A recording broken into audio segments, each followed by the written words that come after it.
Kan saya Randy Out dari Boring Culture. Kali ini saya ingin menjelaskan masih tugas saya yaitu latihan dan tulis. Pertama-tama saya ingin membahas yang latihan dulu. Latihan ada dua topik, ada basic dan advance. Pertama-tama saya ingin menjelaskan yang basic. Di dalam basic ada berbagai topik yang ingin saya jelaskan. Yang pertama itu ada pada Hello World. Baris screen Hello World digunakan untuk menampilkan output layar dan memastikan environment Python sudah berjalan dengan benar. Jika di run akan menghasilkan output seperti ini. Nah, selanjutnya adalah variable and type data. Pada bagian is ends, program tidak hanya mengecek nilai variabel, tetapi juga memastikan tipe datanya sesuai sehingga mencegah kesalahan tipe data. Jika program ini di run akan menghasilkan output seperti itu. Selanjutnya yaitu list. Penggunaan append di sini menunjukkan bahwa list di Python bersifat dinamis. Sedangkan pada names ini, yang ini memanfaatkan indeks yang dimulai dari nol. Setelah dilihat akan menghasilkan. Nah, selanjutnya ada basic operator. Operator kali digunakan untuk mereplikasikan isi list. Sementara operator plus menggabungkan dua list menjadi satu list baru tanpa mengubah isi objeknya. Dan jika kodnya dirat akan menghasilkan output seperti itu. Nah, selanjutnya ada di string formation. Placeholder memungkinkan data dimasukkan ke dalam string secara dinamis tanpa perlu menggabungkan string secara manual. Jika program ini dirun akan menghasilkan output seperti ini. Nah, selanjutnya adalah condition. Kondisi if not second number ini if not second number memuatkan fakta bahwa nilai 0 dianggap false dalam Python. Jika program ini dirun akan menghasilkan output seperti ini. 1 sampai ke 6. Selanjutnya ada loops. Penggunaan break dan continue menunjukkan kontrol penuh terhadap alur loop, bukan sekedar perulangan biasa. Nah, artinya kalau program ini dan akan menghasilkan output seperti ini. Nilai akan muncul di terminal seperti ini. Nah, selanjutnya ada function. Nah, pada function fungsi with sentence memisahkan logika pemrosesan string sehingga kode lebih modular dan mudah dikembangkan. Jika dirun akan menghasilkan output seperti itu. Nah, kemudian ada classes and object. Method description. Method description cell menggunakan cell untuk mengakses atribut objek, bukan atribut global, yang merupakan konsep inti OOP. Jika kode ini akan menghasilkan output seperti itu. Nah, selanjutnya ada dictionary.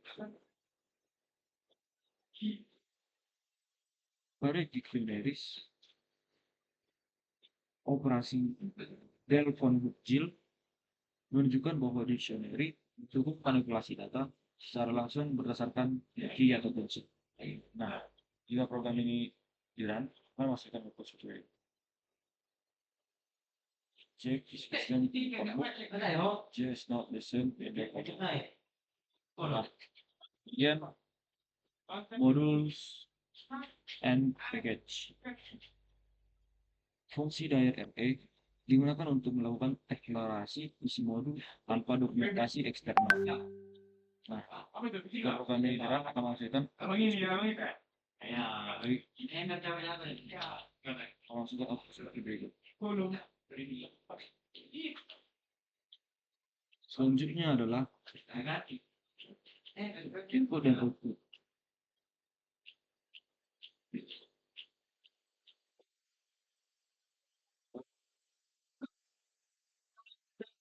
Nah, pada input dan output ini, konversi int put memastikan data numerik dikhusus sebagai angka, bukan string, sehingga aman untuk operasi selanjutnya. Dan yang terakhir adalah basic string. Sabar, sebelum itu saya ingin menjalankan step sebelumnya, yaitu input dan output. Nah, jika kemudian akan menghasilkan ini. Nah, kita bisa tulis nama kita. Sebagai contoh, saya bikin nama saya sendiri. Saya tahun. Oke,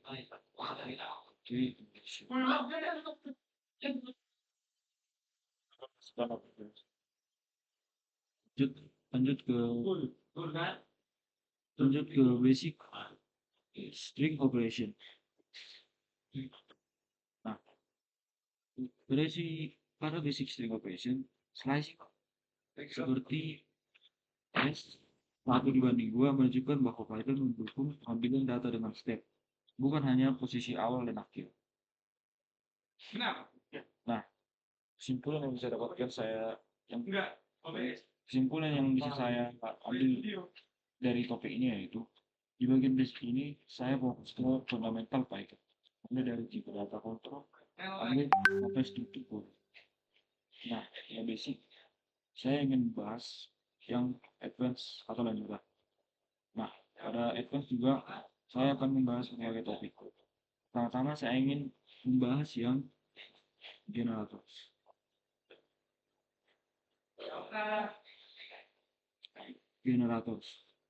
Garis shield A membuat fungsi tidak langsung selesai dieksekusi, tapi mengembalikan nilai satu persatu setiap kali dipanggil. Loop while 1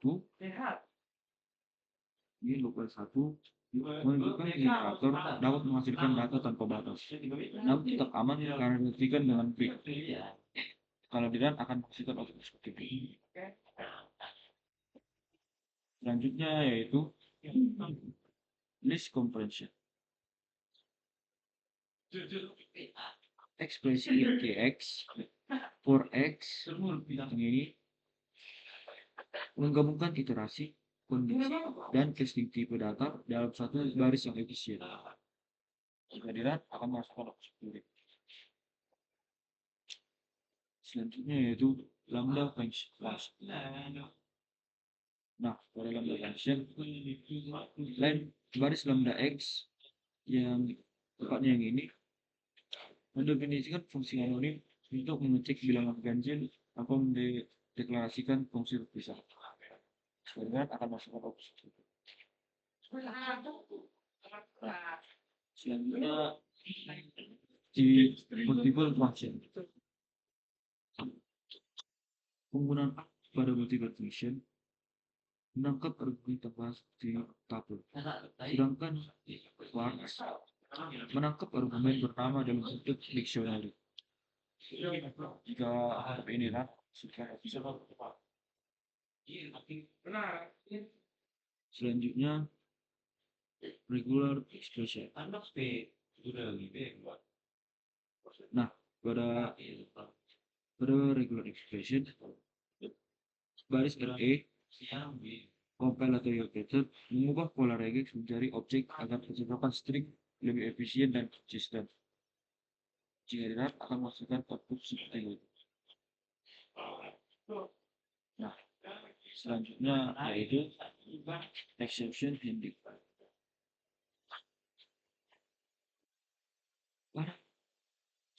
Pada baris ketul actor menggabungkan akses dictionary dan manipulasi string yang berpotensi error jika struktur data tidak sesuai. Begini yang harus dilihat. Selanjutnya adalah set. Nah, pada bagian set, panggilan A difference dan B mengembalikan elemen yang hanya ada di set A. Memanfaatkan sifat set tidak menyimpan duplikasi. Jadi kok kecil ketika sudah ada. Selanjutnya ada serialization.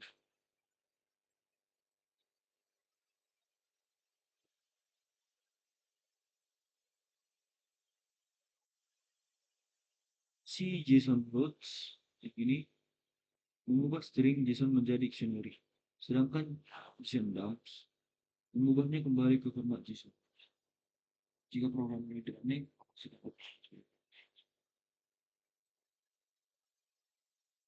selanjutnya partial function.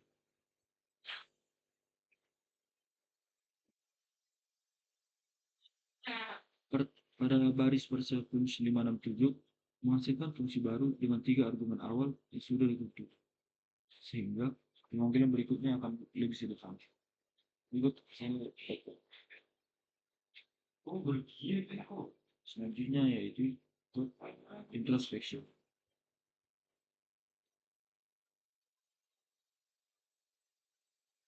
Atribut self value sama dengan 100 memberikan nilai default agar objek tetap memiliki state valid sejak dibuat.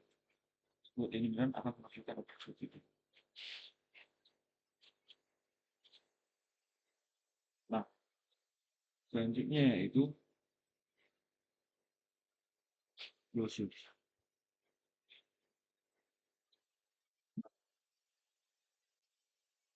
Fungsi multiplier mengakses variabel n walaupun fungsi luar multiplier sudah selesai dieksekusi. Kemudian akan masukkan objek seperti ini. Selanjutnya adalah dekorator. Nah, pada dekorator type check int disisipkan fungsi tipe sebelum fungsi utama dijalankan tanpa memodifikasi isinya. Sebenarnya akan masuk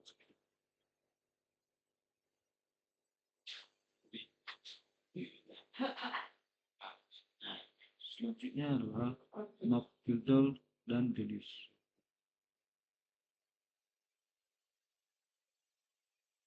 Baris map transformasi data, filter menyaring data, dan reduce menggabungkan seluruh elemen menjadi satu reaktor. Sebenarnya akan masukkan output seperti ini. Oke, yaitu parsing CSV file. Baris if int row di besar 50 menunjukkan proses filtering data dilakukan saat membaca file, bukan setelah seluruh data dimuat. Jika duluan akan masukkan bentuk seperti. Nah, kesimpulan dari topik ekspansi itu, di bagian offense saya fokus ke kontrol alur program, efisiensi memori, dan pemanfaatan fitur Python yang lebih dalam. Nah, setelah saya membahas macam latihan yaitu advance, saya ingin membahas yang tulis.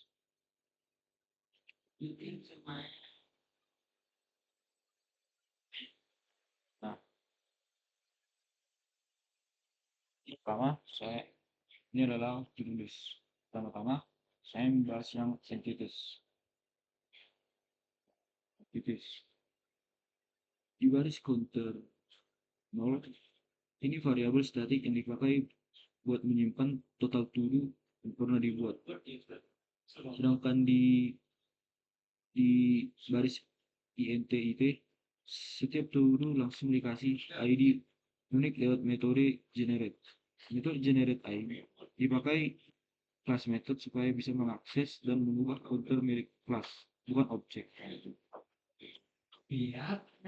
STR dipakai supaya objek to-do bisa langsung dicetak dengan format yang rapi pas dipanggil print to.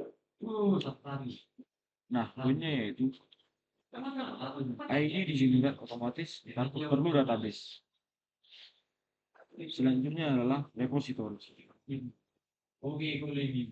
Nah, repository ini khusus buat ngurus data dulu, bukan logika bisnis. Pada baris data, ini fungsi ini menyimpan list dulu di memori. Metode get all to dos cuma mengembalikan data tanpa diolah. Di remove dulu. Saya menggunakan next dan generator expression buat nyari dulu berdasarkan AI secara efisien.